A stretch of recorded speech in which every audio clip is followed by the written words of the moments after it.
आज हवेली में पूरी तरह सन्नाटा पसरा हुआ था। चारों तरफ खामोशी छाई थी। इस वक्त पूरा गांव गहरी नींद में डूबा हुआ था। गांव के लोग शाम होते ही खाना खाकर सो जाने के आदी थे।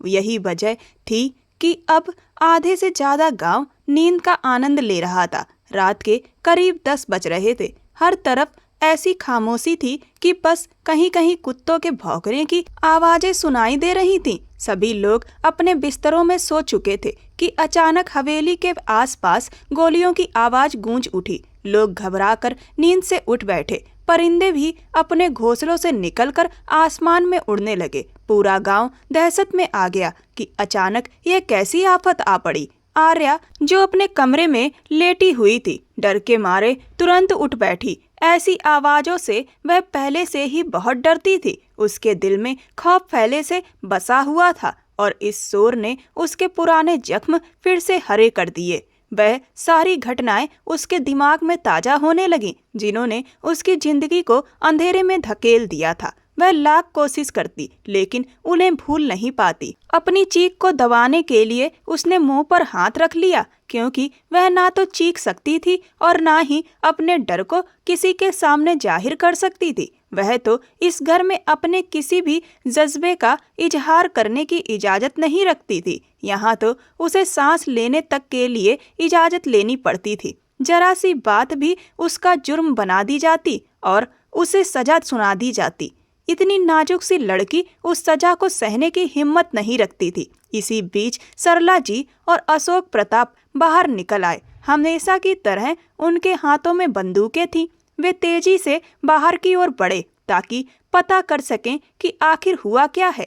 कहीं किसी दुश्मन ने हवेली पर हमला तो नहीं कर दिया। अगर ऐसा था तो अपनी हिफाजत के लिए कुछ करना जरूरी था।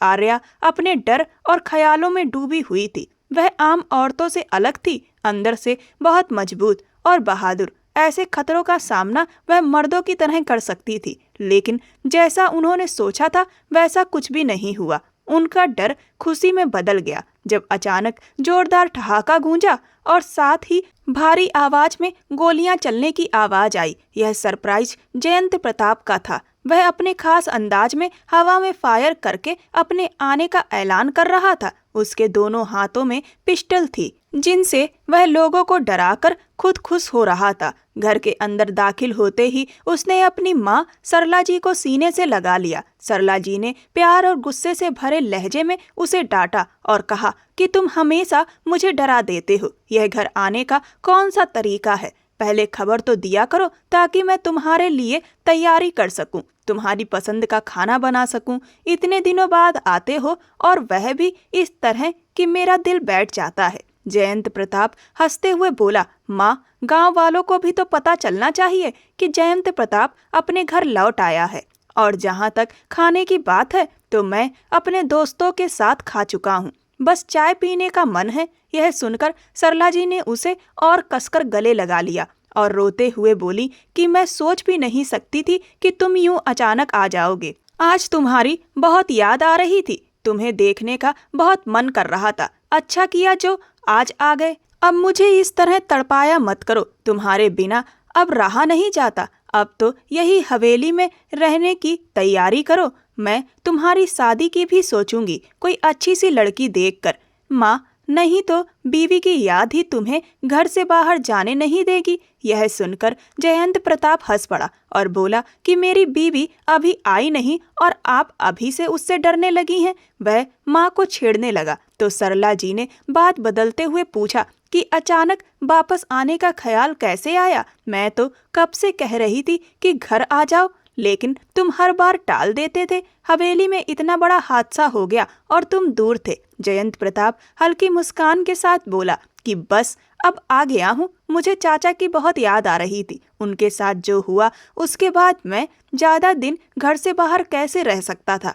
आप नहीं जानती कि उस हादसे के बाद मेरे लिए भी घर से दूर रहना कितना मुश्किल था, लेकिन जिम्मेदारियों और काम की वजह से वक्त ही नहीं मिला, वरना मैं कब का लौट आया होता। यह सुनते ही अशोक प्रताप भी आगे बढ़ा और जयंत प्रताप को गले लगा लिया। माहौल में एक अलग सी गंभीरता आ गई थी। भारी आवाज में उसने कहा, क्या बताऊं बेटा, अब तो जीने का भी मन नहीं करता। जिस बाप से उसका जवान बेटा बिछड़ जाए उसके दिल पर क्या गुजरती है, यह तुम अच्छे से समझते हो। इतने में सरला जी ने नौकरों को जगा दिया और हुक्म दिया कि मेरे बेटे के लिए फौरन चाय पानी का इंतजाम करो। खाना तो यह खा चुका है, चाय के साथ हल्का फुल्का कुछ बना दो और आर्या तक भी हुक्म पहुंचा दो। आर्या बेदिली से अपने कमरे से बाहर निकल आई। कैसी जिंदगी थी, रात में भी चैन नहीं। पूरा दिन वह जानवरों की तरह हवेली के काम में लगी रही थी। सरला जी को न जाने उससे कैसी खास नाराजगी थी कि नौकरों से ज्यादा काम उसी से करवाती थी। फिर भी उन्हें तसल्ली नहीं होती थी। सिर्फ सरला जी ही नहीं, हवेली की लगभग सारी औरतें उसके साथ नौकरों से भी बदतर व्यवहार करती थी। आंखों से आंसू पोंछती हुई वह रसोई की तरफ चल पड़ी। जयंत प्रताप ड्राइंग रूम में बैठकर अपने घरवालों से बातें कर रहा था कि तभी हल्के हल्के कदमों की आहट सुनाई दी। एक लड़की झिझकती हुई अंदर दाखिल हुई। वह बेहद थकी हुई और उदास लग रही थी। फटे पुराने कपड़े पहने हुए थी। सिर पर दुपट्टा था जिसे उसने सलीके से अपने शरीर पर फैला रखा था। बालों को उसने पोनी में बांध रखा था, फिर भी कुछ लटें उसके चेहरे पर बिखरी हुई थी। वह नींद से उठकर आई थी। आंखों में लालिमा साफ नजर आ रही थी। थकान और नींद की कमी की वजह से उसे खुद को संवारने का ख्याल ही नहीं आया था। और वैसे भी जब से वह इस हवेली में आई थी उसने खुद को सजाना संवारना छोड़ ही दिया था। फिर भी उस उजड़े से हुलिये में वह किसी अप्सरा से कम नहीं लग रही थी। उसका गोरा रंग, रुई जैसे नरम गाल और हिरनी जैसी आंखें देखकर जयंत प्रताप पलके झपकाना भूल गया। अनजाने में उसकी नजर आर्या के चेहरे पर जा टिकी और वहीं थम गई। नजरें हटाना उसके लिए मुश्किल हो गया। वह पूछना चाहता था कि यह लड़की कौन है, लेकिन ना जाने क्यों बोल नहीं पाया। सरला जी ने फौरन अपने बेटे की नजरों का मतलब समझ लिया, मगर वह कुछ नहीं बोली। वह जानती थी कि उनका बेटा गुस्सैल मिजाज का है, कुछ कहा तो नाराज हो जाएगा। ऊपर से आज वह कई महीनों बाद घर लौटा था। अगर उनके बस में होता तो अपने बेटी की खुशी के लिए हर सही गलत चीज कबूल कर लेती। वह अपने बेटे से इतनी मोहब्बत करती थी कि उसके लिए गलत को भी सही ठहराने से पीछे नहीं हटती। फिर भी उस पल वह उस मंजर से नजरें चुरा गईं जिसने उनके दिल में डर पैदा कर दिया था। गुस्से से भरी नजरों से उन्होंने आर्या को देखा जो बेखबर टेबल पर बर्तन लगाने में लगी हुई थी। कुछ सेकंड तक जयंत प्रताप की नजरें आर्या पर जमी रहीं और वह पल आर्या के लिए जैसे एक पूरी सदी बन गया। घबराकर उसने जल्दी से चाय रखी और वहां से निकल गई। उसके दिल में बस यही सवाल घूम रहा था कि यह आदमी कौन है, इसकी आंखें इतनी अजीब क्यों हैं और यह मुझे इस तरह घूर क्यों रहा था। पहले ही एक ऐसा था जिससे उसे डर लगता था और अब यह दूसरा भी आ गया। पता नहीं अब ये लोग उसके साथ कैसा बर्ताव करेंगे और आने वाला वक्त उसे कौन से रंग दिखाएगा। यही सब सोचती हुई वह वहां से लौट गई। जयंत प्रताप की नजरें उसके जाते हुए कदमों का पीछा करती रहीं। उसने हल्के से पूछा, अम्मा यह लड़की कौन थी? मैंने इसे पहले कभी इस हवेली में नहीं देखा। उसने जानबूझकर अपने लहजे को सामान्य रखने की कोशिश की, मगर सरला जी को उसका अंदाज खटक गया। वह गहरी सांस लेकर रह गईं और गुस्से में बोली, बेटा यह हमारे घर में काम करती है, नौकरानी है। अभी जाकर इसकी खबर लेती हूँ। बहुत सुस्त हो गई है, मिनटों का काम घंटों में करती है। इसे निकाल कर मैं किसी और नौकरानी का इंतजाम कर दूंगी। सरला जी अपने बेटे की आंखों में जो भाव देख रही थी उसका सारा गुस्सा आर्या पर उतार रही थी। अगर उनका बस चलता तो वह उसे जान से भी मार देती। आर्या जो बाहर जा रही थी यह सारी बातें सुन चुकी थी। उसके दिल पर गहरी चोट लगी। कभी वह अपने घर में किसी राजकुमारी की तरह रहती थी और आज यह औरत उसे नौकरानी कह रही थी। किस मोड़ पर लाकर खड़ा कर दिया था नसीब ने उसे। वह तो रानी बनने के लायक थी और आज नौकरानी बना दी गई थी।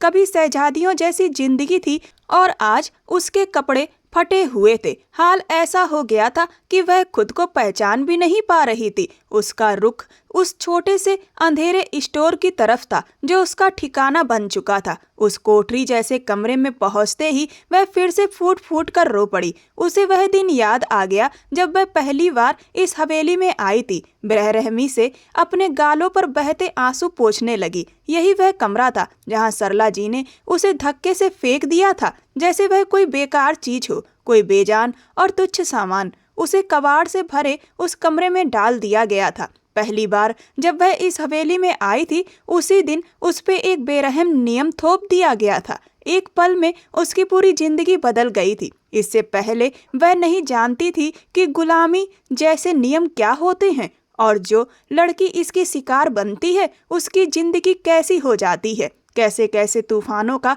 सामना करना पड़ता है। आज जब वह खुद उस जिंदगी की शिकार बनी थी तो उसे अपने जैसी लड़कियों के दर्द का गहरा एहसास होने लगा, जो बेगुनाह होते हुए भी सजा पाती हैं, किसी और के गुनाह की कीमत चुकाने को मजबूर होती हैं। उसके माँ बाप बहुत अमीर तो नहीं थे, लेकिन उस छोटे से घर में वह राजकुमारी की तरह पली थी। उसकी हर ख्वाहिश पूरी की जाती थी, बात मुंह से निकलने से पहले ही मान ली जाती थी। उसकी ख्वाहिशें भी कितनी सीधी थी, रंग बिरंगे कपड़े पहनना, सजना संवरना, जरा सी बात पर उसके चेहरे पर मुस्कान आ जाती थी। जैसे जैसे वह बड़ी होती गई उसे एहसास होने लगा कि वह खास है। यह एहसास दिलाने के लिए उसकी सहेलियां और पड़ोस की औरतें काफ़ी थी, जो उठते बैठते उसे बताती रहती थी कि वह बहुत खूबसूरत है, बिल्कुल किसी परी जैसी, इतनी सुंदर कि उसे बेहाने के लिए कोई राजकुमार ही आएगा। वह भी अपनी आंखों में किसी राजकुमार का सपना सजाए आने वाले सुनहरे पलों में खोई रहती थी। उसका बड़ा भाई जब अपने माँ बाप को आर्या पर जरूरत से ज्यादा प्यार लुटाते देखता तो उसके तेवर बदल जाते। वैसे भी वह तेज स्वभाव और सख्त मिजाज का इंसान था। छोटी छोटी बातों पर गुस्सा कर बैठता था। वह अक्सर कहता था कि कल इसे दूसरे घर जाना है, आप लोगों ने इसे सिर पर चढ़ा रखा है, इतना लाड़ प्यार कर रहे हैं, पता नहीं ससुराल में जाकर यह कैसे रहेगी। उसे सख्त बर्ताव सहने की आदत नहीं थी, वह ऐसी जिंदगी कैसे गुजारेगी, यह सोचकर ही आर्या सहम जाती थी। वह अक्सर सोचती कि अगर उसे किसी सख्त मिजाज इंसान के साथ जिंदगी बितानी पड़ी तो वह क्या करेगी, वह तो जीते जी मर जाएगी। और फिर एक दिन राजीव ने ऐसा काम कर दिया जिसने सबको हिला कर रख दिया। राजीव ने अशोक प्रताप के बेटे रजत प्रताप की हत्या कर दी। यह हत्या क्यों हुई, इसकी असली वजह क्या थी, इस बारे में राजीव का यही कहना था कि रजत प्रताप ने एक लड़की के साथ गलत करने की कोशिश की थी और गुस्से में उसने उसे मार डाला। इसके बाद राजीव को घर से भगा दिया गया। माँ बाप अपने एक लौते बेटे को लेकर रो रो कर बेहाल थे, समझ नहीं पा रहे थे कि अब क्या करें और उसे कैसे बचाएं। और फिर वह नाजों से पली बेटी, जिसने कभी किसी की ऊंची आवाज तक नहीं सुनी थी, उसे पंचायत के फैसले के तहत गुलाम बनाकर हवेली भेज दिया गया। जब पंचायत में अशोक के सामने यह बात रखी गई कि वह आर्या को नौकरानी रख ले और बदले में अपने बेटे की हत्या माफ कर दे, तो उसके मन में लालच जाग उठा। 18 साल की खूबसूरत मासूम लड़की उसे मिल रही थी, वह भला क्यों इनकार करता। आर्या के माँ बाप पर एहसान जताते हुए उसने हामी भर दी और राजीव की गलती भी माफ कर दी। जब आर्या को पता चला तो उसका दिल फटने को हो गया, जी भरकर रोने का मन किया। अगर उसके नसीब में यही लिखा था,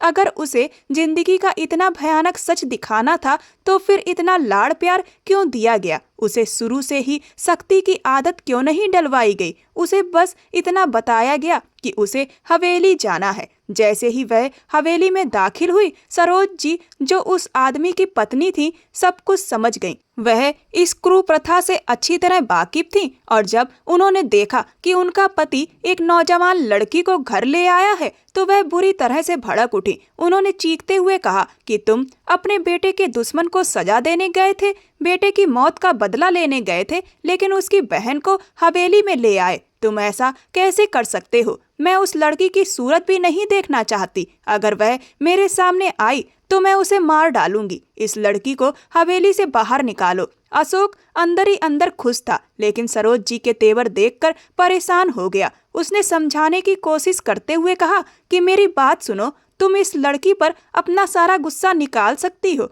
अपने बेटे की मौत का बदला उससे ले सकती हो। मैं उसे तुम्हारी नौकरानी बनाकर लाया हूँ ताकि तुम अपने दिल का सारा जहर उसी पर निकाल सको। यह कहते हुए वह चालाकी से मुस्कुराया, मगर सरोज जी उसके इरादे अच्छी तरह समझ चुकी थी। उसके पति की आंखों में छुपी गलत नीयत उसे साफ दिखाई दे रही थी। वह जानती थी कि उसका पति किस किस्म का इंसान है, जो हवेली की नौकरानियों पर बुरी नजर डालने से नहीं चूकता, और यह तो फिर एक कम उम्र लड़की थी। वह उसे इतनी आसानी से हाथ से जाने नहीं देने वाला था। लेकिन सरोज जी भी कम चालाक नहीं थी। उन्हें पता था कि कौन सा दाव कब चलना है। वह चीखते हुए बोली, तुम इससे दूर रहोगे। अगर तुम इसके पास गए तो या तो मैं ये घर छोड़ दूंगी या अपनी जान दे दूंगी। आर्या यह सब सुनकर बुरी तरह सहम गई थी। उसे अपना आने वाला कल सोचकर डर लगने लगा था कि वह इतनी नफरत कैसे सह पाएगी। यह औरत तो उसे मार ही डालेगी।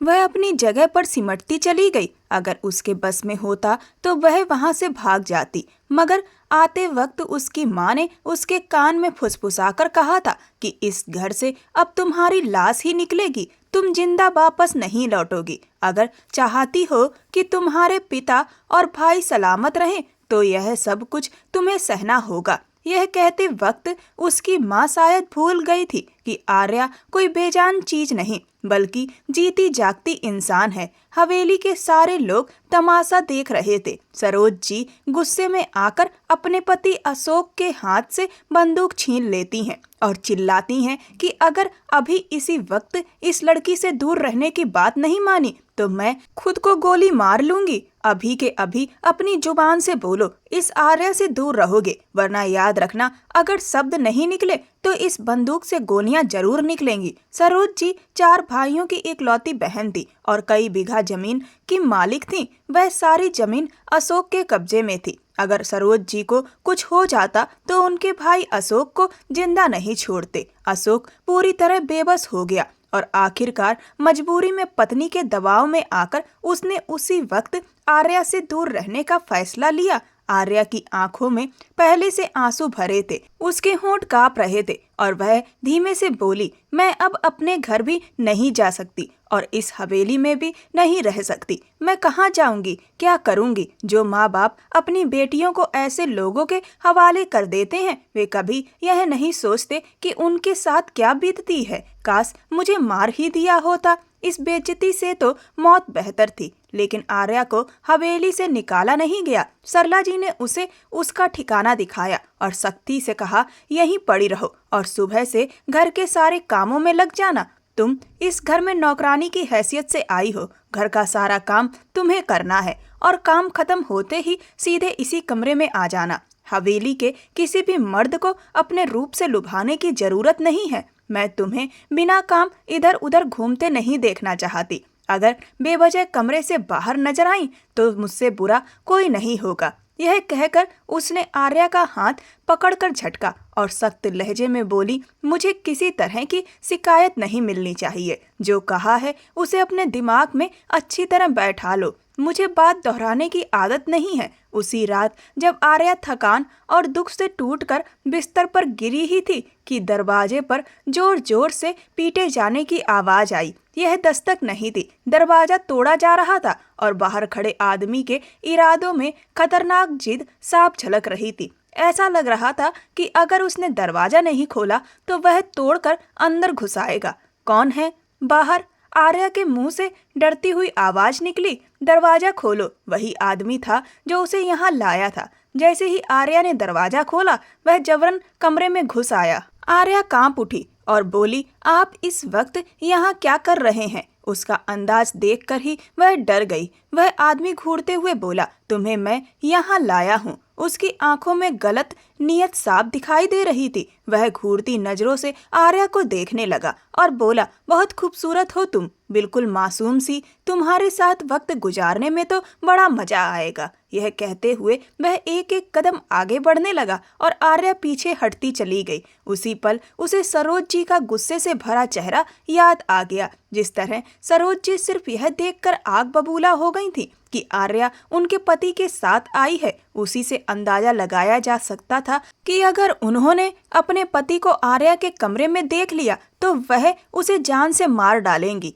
आर्या की आंखों से आंसू बहने लगे। एक तरफ सरोज जी का डर था और दूसरी तरफ अपनी इज्जत का खौफ। वह डर के मारे सोफे पर गिर पड़ी और कांपती हुई बोली, आप यहाँ से चले जाइए। अगर आपकी पत्नी यहाँ आ गई तो अच्छा नहीं होगा। वह मेरे साथ बहुत बुरा व्यवहार करेंगी और यकीन मानिए आपके साथ भी बदतमीजी करेंगी। इसीलिए बेहतर यही है कि आप यहाँ से चले जाएं। अशोक हंसी में बोला, ऐसे कैसे चला जाऊं? तुम मेरे हाथ आते आते रह गई हो, इसीलिए कोई गलतफहमी मत पालो और तुम मुझे अपने करीब आने से रोक भी नहीं सकती। मैं तुम्हारा मालिक हूँ और तुम पर मेरा पूरा हक है। जैसे ही वह आर्या के और करीब आया, उसके मुंह से चीख निकल गई। उसी पल सरोज जी कमरे में आ गईं। उनकी आंखों में गुस्से की आग भड़क रही थी। उन्हें देखते ही अशोक के चेहरे का रंग उड़ गया, जैसे उसके अंदर की सारी इंसानियत खत्म हो चुकी हो और अब उसे अपने किए का अंजाम भुगतना हो। सरोज जी गुस्से में आर्या की तरफ मुड़ी और चिल्लाने लगी, यह सब तुम्हारी वजह से हो रहा है। तुम यहाँ अपने भाई के गुनाह की सजा भुगतने आई हो या लोगों को फंसाने? अगर दोबारा मुझे मेरे पति के आसपास भटकती नजर आई तो अच्छा नहीं होगा। वह अपने पति पर गुस्सा निकालने के बजाय उस बेचारी पर ही जुल्म ढाने लगी, उसे मारते हुए कोसती रहीं और एक के बाद एक जहरीले शब्द उस पर बरसाती रहीं। उनके शब्द आर्या के लिए जमीन में गाड़ देने जैसे थे। वह उसके चरित्र पर वार करती रहीं और आर्या बुरी तरह रोती रही। सदमे और डर से आर्या कांप रही थी, बेबसी से सब सहती रही। लेकिन यह तो बस शुरुआत थी। उसे अंदाजा नहीं था कि आने वाला वक्त उसे कितने और जख्म देने वाला है। दिन यूं ही बीतने लगे। सरोज जी छोटी छोटी बात पर उसे रुई की तरह मसल देती थी। उसके दिमाग में उन तमाम अपमानजनक पलों की गूंज सुनाई देने लगी और उसे घुटन महसूस होने लगी। उसे लगने लगा कि वह उस अंधेरे स्टोर में ही दम तोड़ देगी और वहां से कभी बाहर नहीं निकल पाएगी। कई बार उसका मन हुआ कि वह यहाँ से भाग जाए, लेकिन भागकर भी कहाँ जाती? घर के दरवाजे उसके लिए बंद थे और कहीं कोई सहारा नहीं था। वह जानती थी कि यह दुनिया भेड़ियों से भरी है। वह एक अशोक से ही डरती थी और यहाँ तो कदम कदम पर ऐसे लोग थे जो उसे जीते जी मार डालते। जब घुटन हद से ज्यादा बढ़ गई तो उसने हिम्मत जुटाई और स्टोर से बाहर निकल आई। कम से कम बाहर खुली हवा तो थी जहां वह कुछ पल खुद को संभाल सकती थी। लेकिन बाहर की कड़कड़ाती ठंड में उसके शरीर में सर्दी की लहरें बिजली की तरह दौड़ने लगी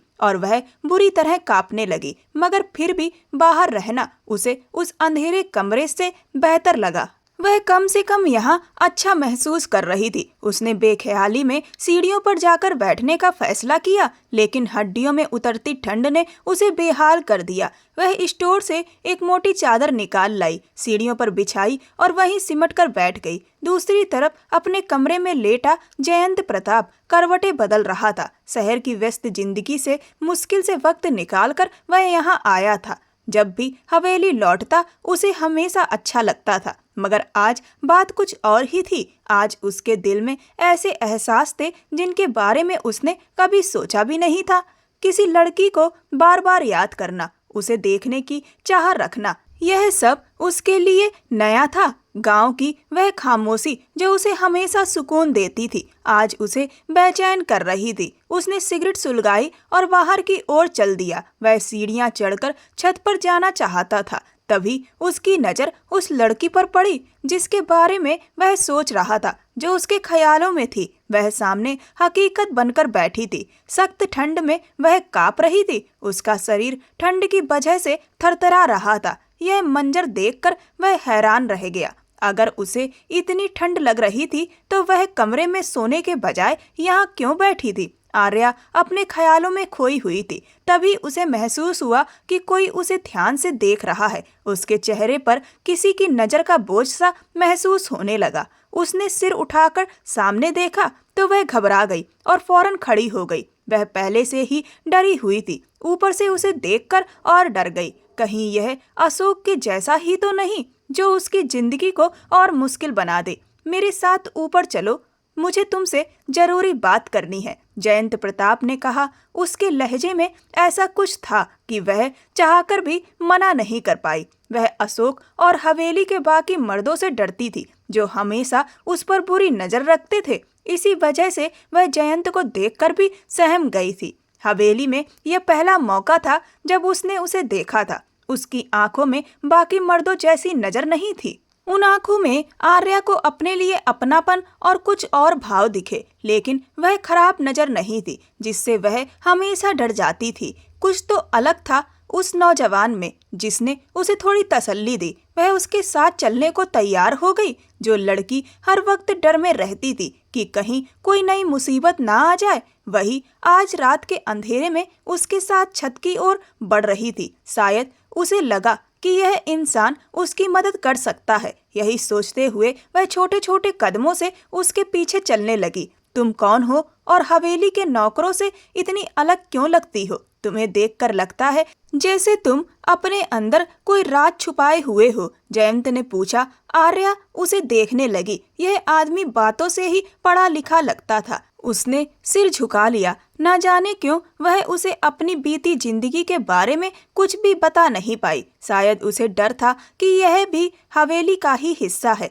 कहीं यह भी उसकी मजबूरी को उसके खिलाफ ना इस्तेमाल करे। वह जानती थी कि ऐसी लड़कियों के साथ समाज कैसा बर्ताव करता है, जिन पर हर कोई अपना हक समझ बैठता है। शायद यही सोचकर उसने उस लड़के से अपना सच छुपा लिया। मैं एक गरीब लड़की हूँ, मेरा इस दुनिया में कोई नहीं है, मैं बिल्कुल अकेली हूँ। यह कहते कहते वह रो पड़ी। क्या बात है, रो क्यों रही हो? जयंत प्रताप ने बहुत नरमी से पूछा। यह सुनते ही उसका सब्र टूट गया। उसकी आंखों से आंसू लगातार बहने लगे, जैसे वह शब्दों के बजाय आंसुओं से ही अपनी पूरी कहानी कह देना चाहती हो, जैसे आज ही अपने सारे दुख और दर्द इन आंसुओं के साथ बहा देना चाहती हो। जयंत ने हैरानी से पूछा, आखिर हुआ क्या है? तुम इतनी डरकर क्यों रो रही हो? और तुम हो कौन? तुम्हारे माता पिता कौन हैं? जयंत प्रताप गुलाम बनाने वाली रस्म के सख्त खिलाफ था और उसे कभी सही नहीं मानता था। इसी वजह से सरला जी ने उसे यह बताना ठीक नहीं समझा कि बदले में यह लड़की हवेली में लाई गई है। सरला जी जानती थीं कि अगर उनके बेटे को पता चल गया कि उसके चाचा के बेटे की हत्या एक साजिश थी, तो वह बदला लेने के लिए खून खराबा कर सकता है। जयंत प्रताप कोई आम आदमी नहीं था, वह दबंग था, घर से बाहर रहने वाला ऐसा शख्स जिसकी ताकत और रुतबे की पूरे इलाके में चर्चा थी। लेकिन सरला जी नहीं चाहती थी कि उनका एकलौता बेटा खानदानी दुश्मनी में फंसे, ना ही वह उसे आर्या की सच्चाई बताना चाहती थी। इसीलिए उन्होंने फैसला किया कि जयंत को इस मामले से दूर ही रखा जाए। उनका मानना था कि बेहतर यही है कि वह बाहर अपनी दुनिया में व्यस्त रहे और अपने इलाके के झगड़ों और खून खराबे में ना पड़े। जयंत के चेहरे पर हैरानी साफ नजर आने लगी जब उसने उस लड़की को ध्यान से देखा। तुम यहाँ क्यों हो? तुम बाकी नौकरों की तरह अपने घर क्यों नहीं चली जाती? लड़की ने धीरे से सिर हिलाकर मना कर दिया। अच्छा, तो फिर यहाँ रुक क्यों रही हो? उसने जैसे लापरवाही से कहा। चलो, मैं तुम्हें कुछ पैसे दे देता हूँ, अगर किसी मदद की जरूरत हो तो बता देना। लड़की ने तुरंत जवाब दिया। नहीं, मुझे किसी मदद की जरूरत नहीं है और मुझे पैसे भी नहीं चाहिए। जयंत का दिल एक पल को अजीब तरह से धड़क उठा। उसकी आवाज में एक अजीब सी मिठास थी, जैसे बहता हुआ संगीत। ऐसी आवाज जो सीधे दिल को छू जाए। इतनी खूबसूरत आवाज उसने जिंदगी में पहली बार सुनी थी। वह उसकी खूबसूरती के साथ साथ उसकी आवाज से भी प्रभावित हो गया। अगर तुम्हें मेरी मदद की जरूरत नहीं है, जयंत ने कहा, तो फिर तुम्हारी आंखों में ये आंसू क्यों है? और अगर तुम्हें पैसे की जरूरत नहीं है तो तुम इतने फटे पुराने कपड़ों में क्यों हो? कुछ पल की खामोशी के बाद लड़की बोली, अगर आप मेरी मदद करना ही चाहते हैं तो एक ही तरीके से कर सकते हैं। अच्छा, तो मैं तुम्हारी क्या मदद कर सकता हूँ? जयंत ने दिलचस्पी से आर्या की तरफ देखा। यह पहली बार था जब वह कुछ कहने को तैयार दिखी। उसके होंठ हल्के से कांपे। फिर उसने धीमी और कांपती आवाज में कहा, मेरी शादी करवा दीजिए। यह कहते हुए उसने सिर झुका लिया, जैसे इस बात को कहने के लिए उसे बहुत हिम्मत जुटानी पड़ी हो। शादी किससे? जयंत के माथे पर बल पड़ गए। तुम्हारे माँ बाप कहाँ हैं? क्या तुम यह बात उनसे कह सकती हो? एक बात बताओ, क्या तुम किसी को पसंद करती हो? यह सोचते ही उसके मन में अजीब सी कसक हुई कि जिस लड़की को देखकर उसके दिल में कुछ जागा है, कहीं वह किसी और से प्यार ना करती हो। लड़की कुछ पल चुप रही, फिर नजरें झुकाकर बोली, मेरे माँ बाप मुझे इस हवेली में छोड़ गए हैं। अब मेरा उनसे कोई रिश्ता नहीं है। मुझे कोई पसंद नहीं है, ना ही मेरा किसी से कोई रिश्ता है। आप जिससे चाहें मेरी शादी करवा दीजिए, मैं आपसे कोई सवाल नहीं करूंगी। उसने यह सच्चाई छुपा ली कि वह गुलाम बनाकर लाई गई है। ना जाने क्यों वह यह बात जयंत को नहीं बता पाई। लेकिन तुम यह सब मुझसे ही क्यों कह रही हो? जयंत ने पूछा। हवेली में मेरे अलावा भी तो और लोग हैं, अम्मा, चाचा, और भी तो लोग मौजूद हैं। तुम यह बात उनसे भी तो कह सकती थी, फिर मुझसे ही क्यों? ना जाने वह उसके होंठों से क्या सुनना चाहता था। आर्या ने भर्राई हुई आवाज में कहा, आप बहुत ताकतवर हैं, सब आपकी बात मानते हैं। आप मेरी शादी किसी से भी करवा सकते हैं, जिससे चाहें करवा दीजिए। नौकर से करवा दें, अपने ड्राइवर से भी करवा दें, किसी से भी। मुझे बस एक इज्जत वाली जिंदगी चाहिए। मैं अकेले जिंदगी गुजारते गुजारते थक गई हूँ। मुझे किसी ऐसे सहारे की जरूरत है जो मेरे लिए पति बने, हर मुश्किल में मेरा साथ दे, मेरी मदद करे। यह कहते कहते उसकी आंखों से आंसू बहने लगे, उसके हाथ कांपने लगे, जैसे पूरा शरीर थरथराने लगा हो। ना जाने क्या क्या उसकी आंखों के सामने घूम गया और सारी तकलीफें फिर से आंसुओं के रूप में बहने लगीं। जयंत प्रताप ने एक पल के लिए गहरी सांस ली और ध्यान से उस लड़की को देखा। इसमें कोई शक नहीं था कि वह बहुत खूबसूरत थी, इतनी कि उसके लिए लड़ाइयाँ लड़ी जा सकती थीं। उसने उसके हालात का अंदाजा लगाया और तभी उसने तय कर लिया कि वह अपनी माँ से अपनी बात मनवा कर रहेगा। उसे पता था कि सरला जी इतनी आसानी से किसी नौकरानी के साथ उसकी शादी के लिए नहीं मानेंगी। आखिर वह उनका इकलौता बेटा था, उस हवेली का अकेला वारिस, इतनी जायदाद का मालिक। रिश्ते की उसे कोई कमी नहीं थी। सरला जी ने तो सोचा था कि किसी बड़े खानदान की लड़की को बहू बनाकर लाएंगी, जबकि वह एक मामूली सी नौकरानी के लिए इतना बड़ा फैसला लेने जा रहा था। उसने ठान लिया कि आर्या को पाने के लिए वह सबका सामना करेगा। अगर तुम्हें शादी ही करनी है, जयंत ने गंभीर स्वर में कहा, तुम मुझसे कर लो, मेरे बारे में क्या ख्याल है? आर्या हैरानी से उसे देखने लगी, जैसे उसके कानों ने जो सुना उस पर यकीन ही ना हो रहा हो। वह सोचने लगी कि क्या वह मजाक कर रहा है या सच कह रहा है, या फिर हवेली के बाकी मर्दों की तरह यह भी शादी के नाम पर उसका फायदा उठाना चाहता हो। लेकिन उसकी आंखों में कुछ और ही था, कुछ ऐसा जिसने आर्या को नजरें झुकाने पर मजबूर कर दिया। मैं कैसे? मेरा मतलब है, आप ऐसा फैसला कैसे कर सकते हैं? आप इस हवेली के मालिक हैं और मैं यहाँ की एक मामूली काम वाली हूँ। आपके घर वाले कभी नहीं मानेंगे। अगर आप मुझ पर तरस खाकर यह कह रहे हैं तो मुझ पर एक और एहसान कर दीजिए, मेरी शादी मेरे ही जैसी हैसियत वाले किसी आदमी से करवा दीजिए, यही मेरे लिए बहुत होगा। वह बड़ी मुश्किल से बोल पाई। जयंत ने संजीदगी से कहा, मैंने यह बात तरस खाकर नहीं कही है। तुम्हारी खूबसूरती ने मुझे पूरी तरह से बांध लिया है, मैं कहीं और देख ही नहीं सकता। यह कहते हुए वह आगे बढ़ा, आर्या का हाथ अपने हाथ में लिया और गहरी आवाज में बोला, मैं तुम्हारे बिना नहीं रह सकता। मुझे तुमसे प्यार हो गया है, इतना कि शब्दों में बयां नहीं कर सकता। आर्या सन्न रह गई। उसे लगा जैसे उसके पैरों तले जमीन खिसक गई हो। यह नहीं हो सकता, आप मजाक कर रहे हैं। अगर यह मजाक है तो बहुत ही गलत है।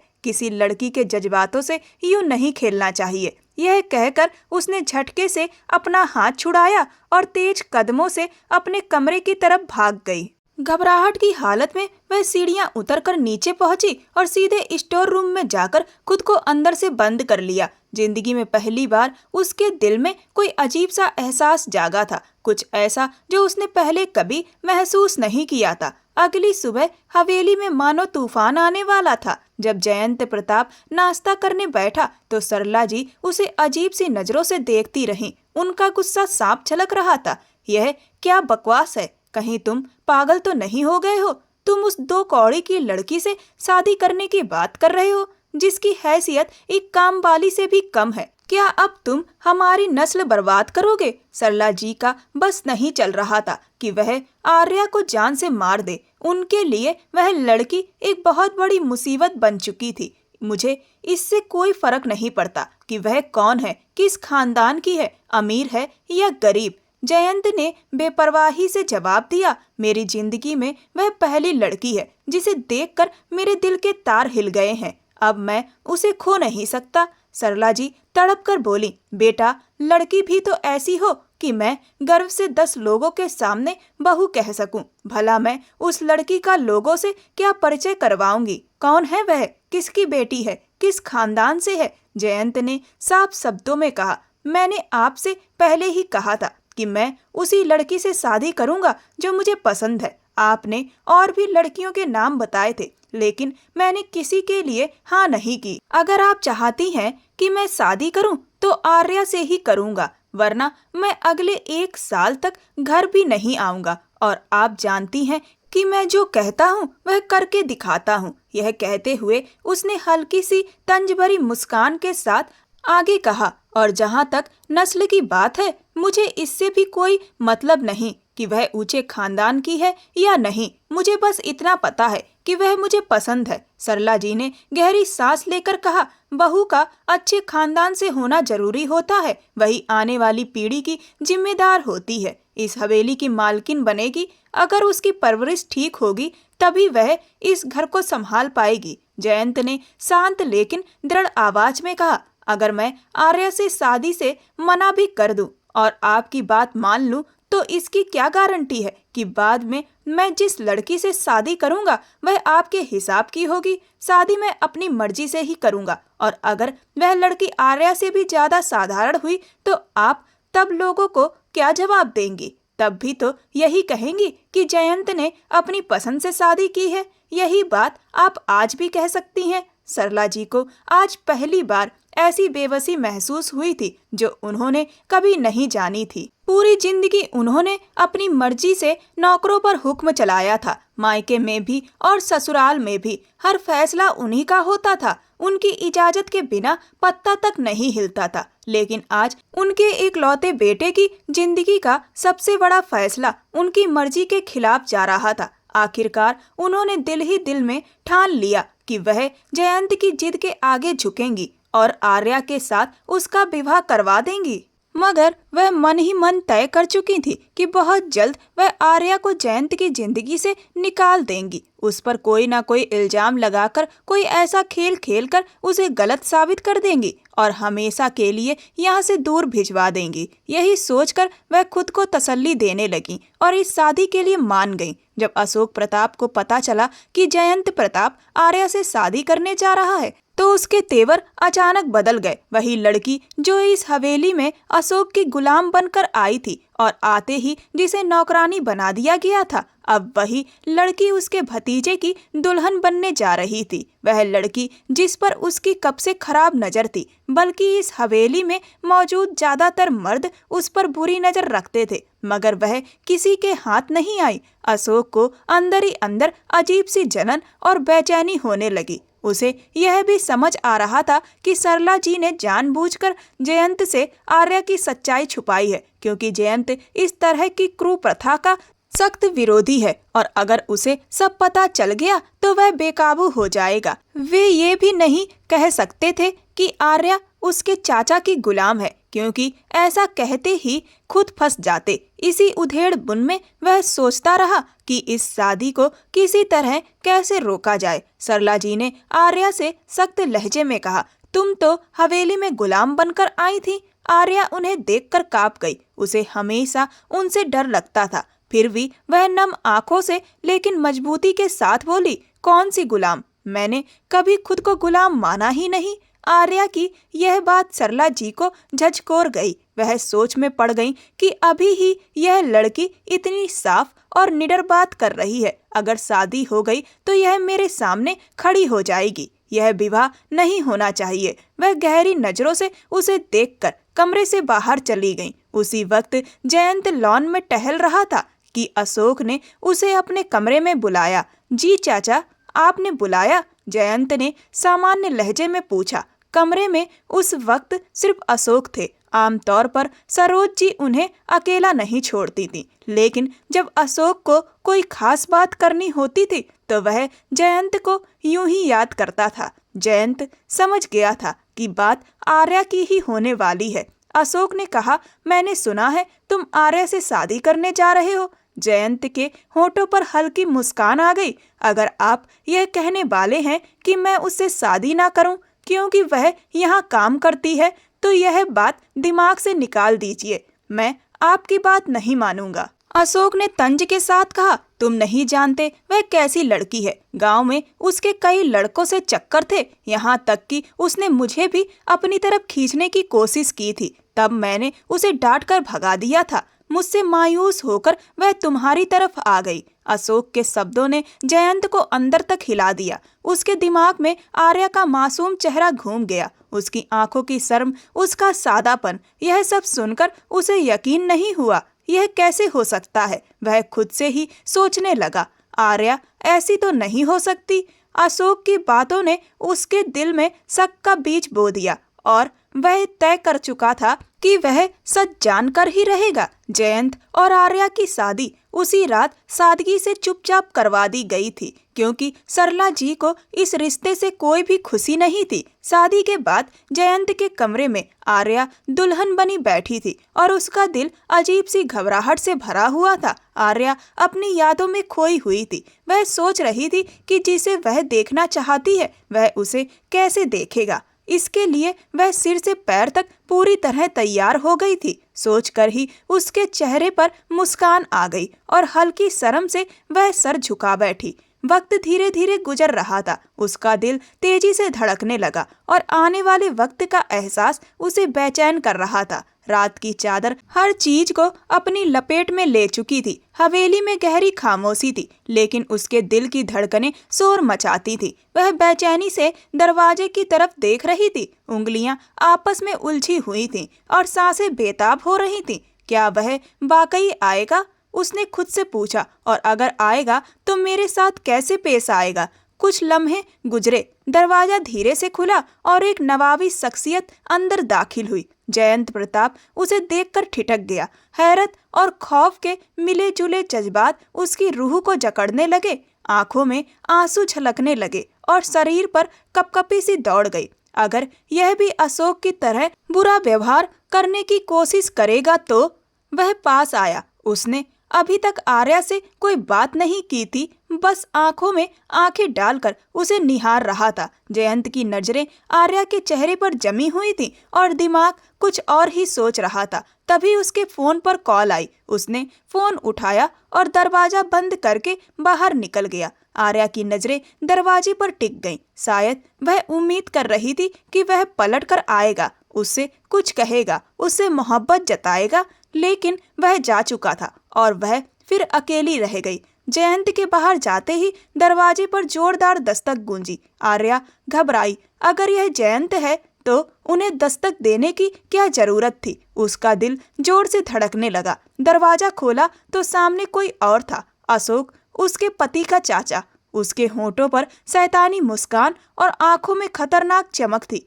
तो तुमने सोचा कि जयंत प्रताप की पत्नी बनकर मुझसे बच जाओगी? उसने जहरीले अंदाज में कहा। तुम जैसी लड़कियों की किस्मत यही होती है, कभी किसी के पास, कभी किसी के साथ, लेकिन हकीकत यह है कि तुम मेरे लिए वही हो जो पहले थी, बेकार और लाचार।